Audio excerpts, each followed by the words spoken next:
En quoi l'extinction de l'humanité concerne-t-elle le souverain des morts? Objecta Hadès. Même la mort dépend de la vie. Sans la vie, rien ne peut continuer.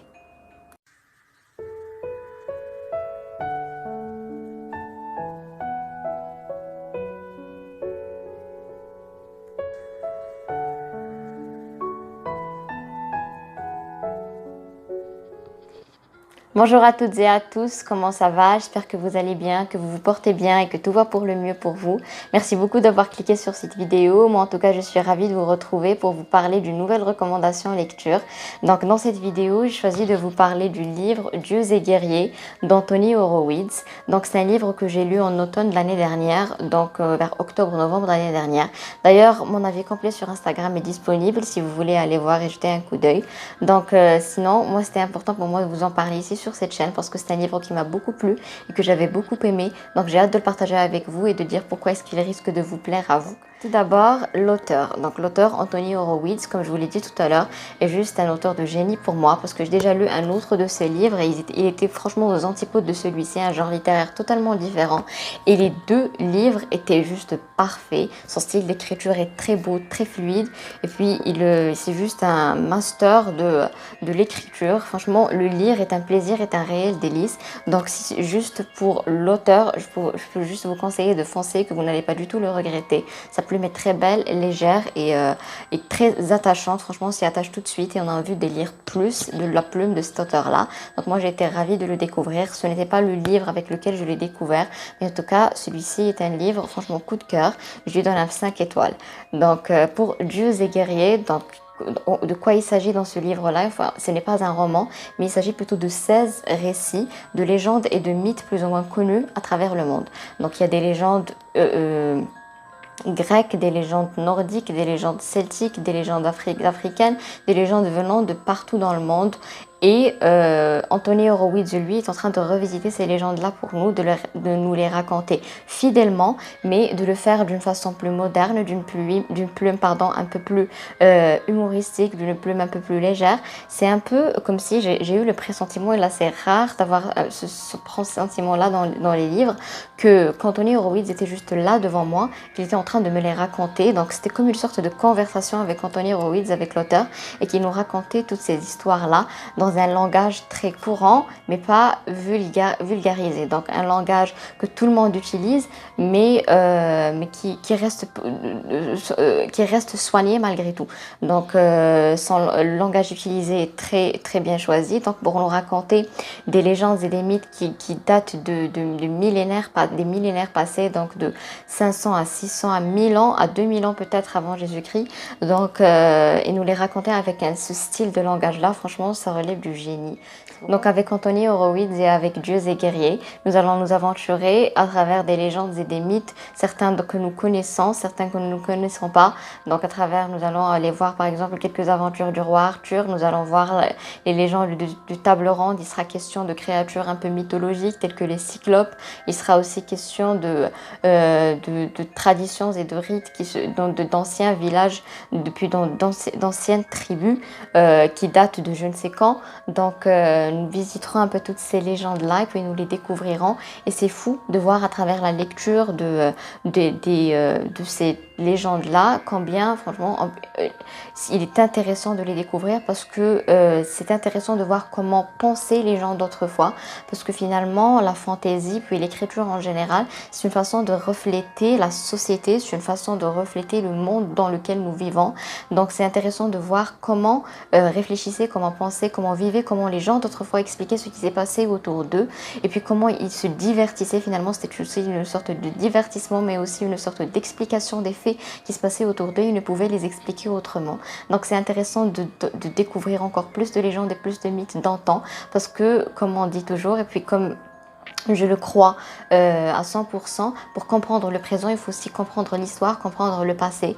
Donc en comprenant le passé, comment vécurent nos ancêtres et puis les gens d'autrefois, nous comprenons comment nous vivons maintenant et comment finalement nous devons vivre dans le futur. Parce qu'en apprenant des erreurs du passé et puis des erreurs qu'ont fait nos ancêtres, nous devons apprendre à ne plus refaire les mêmes erreurs ou ne plus tomber dans les mêmes problèmes qu'eux. Et finalement là, même si ce sont des mythes et des légendes totalement rien à voir avec la réalité, mais finalement c'est une transcription de la réalité. Donc c'est agréable de voir comment vivaient les gens d'autrefois. C'est fou de voir comment que des choses qui se sont passées il y a des millénaires peuvent encore se transcrire dans nos sociétés d'aujourd'hui, dans nos réalités que nous vivons d'aujourd'hui.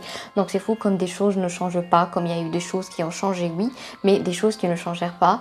Et c'est à la fois beau, intéressant et triste aussi, parce que malheureusement nous voyons et nous constatons que l'être humain n'a pas beaucoup appris de ses erreurs, n'a pas beaucoup appris de ces légendes et de ces mythes d'antan, des erreurs que nos propres ancêtres ont fait. Finalement on n'en a pas beaucoup appris, donc nous reproduisons certaines de ces mêmes erreurs et c'est pourquoi finalement le monde ne va pas si bien que ça. C'est pourquoi finalement je pense que les guerres éclatent encore partout dans le monde. C'est pourquoi il y a la famine aux quatre coins du monde.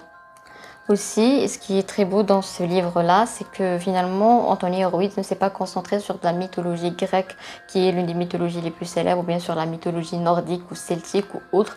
Donc on a de la mythologie venant de partout, comme je vous l'ai dit un peu plus tôt. Donc ça nous permet aussi de voir comment vivaient les gens d'antan partout dans le monde et pas seulement dans une zone du monde. Et ça nous permet aussi de découvrir, par exemple, nous connaissons tous la légende et puis le mythe du roi Arthur et des chevaliers de la table ronde, mais nous ne connaissons pas finalement d'autres détails de l'histoire, si ce n'est ce qu'on nous a raconté, puis ce qu'on a lu et vu peut-être à la télé.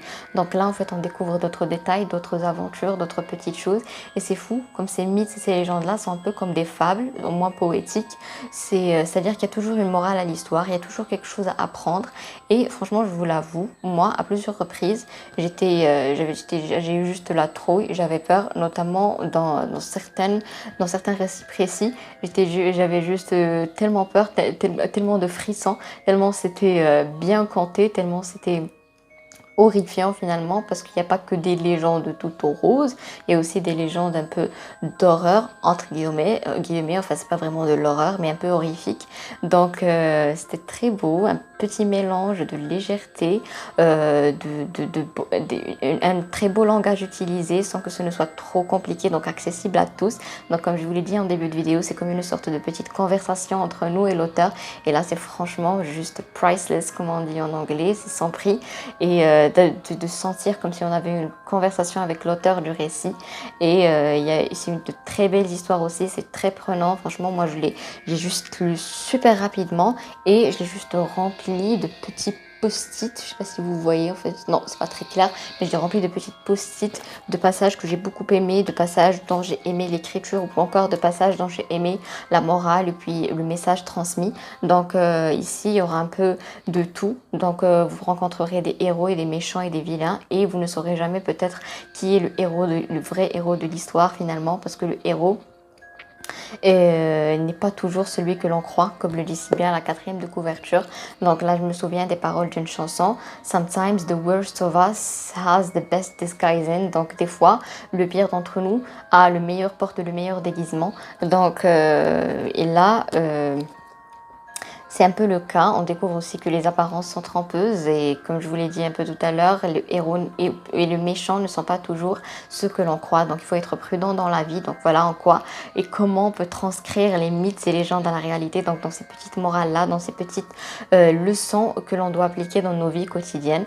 Donc je pense que c'est pour cela que je vous conseille ce petit livre qui est ponctué d'humour aussi, avec beaucoup de fantaisie, beaucoup de légendes. Enfin oui, puisque c'est des légendes. 16 petits récits rapides à rapidement, à lire rapidement, et puis pour découvrir aussi de nouvelles choses. Et puis vers la toute fin, on a aussi une sorte de petite annexe où Anthony Horowitz nous met d'autres créatures fantastiques, finalement créatures mythologiques, d'autres créatures mythologiques, et c'est aussi une sorte de petite dico mythologique peut-être, donc ça peut aider. On ne sait jamais quand dans une conversation on aura besoin de citer un peu de la mythologie grecque ou de la mythologie nordique ou de la mythologie africaine. Donc je vous conseille vivement ce petit livre là, il est rapide en lecture, très agréable, vous passerez un très bon moment, en plus c'est très instructif, très drôle, et je vous assure que je ne vous le regretterai, vous ne le regretterez pas. Pour moi c'était un agréable coup de cœur, je lui mets un 5 étoiles, absolument un 10 sur 10, donc il est absolument à ajouter à votre pile de lecture. Merci à toutes et à tous d'avoir regardé cette vidéo, j'espère qu'elle vous aura plu. Dites-moi en commentaire si vous aimez tout ce qui est mythologie, tout ce qui est fantastique, fantasy, légende, etc. Donc moi pour ma part je vous dis que même si vous n'aimez pas beaucoup, vous n'êtes pas très branché mythologie, ce récit-là est conçu pour que même si vous n'aimez pas, enfin vous aimerez le découvrir. Parce que comme je vous l'ai dit et répété plusieurs fois durant toute la vidéo, c'est comme une sorte de conversation, c'est comme un conte oral qu'on nous raconte, qu'on nous dit. C'est rapide de lecture, c'est très beau, donc je ne peux que vous le conseiller et vous l'aimerez certainement. N'hésitez pas à me donner votre retour là-dessus si vous l'avez déjà lu ou si vous le lisez dans le futur. Donc moi en tout cas j'aime beaucoup tout ce qui est légende, mythologie, donc c'était agréable pour moi de me plonger là-dedans et je me verrais très bien reprendre la lecture de Dieux et guerriers d'Anthony Horowitz. Donc dites-moi ce que vous avez pensé de cette vidéo, si elle vous a plu, n'hésitez pas à lâcher un petit pouce bleu, à la partager autour de vous et puis à vous abonner, activer la petite cloche pour ne rater aucune notification de nouvelles vidéos. Moi, en tout cas, je vous dis à très bientôt dans de nouvelles vidéos. Je vous souhaite de très bonnes lectures et de très bons visionnages. N'hésitez pas à me dire ce que vous en avez pensé en commentaire. Merci à tous encore une fois d'avoir regardé la vidéo. Je fais plein de gros bisous. Prenez bien soin de vous. Je vous aime.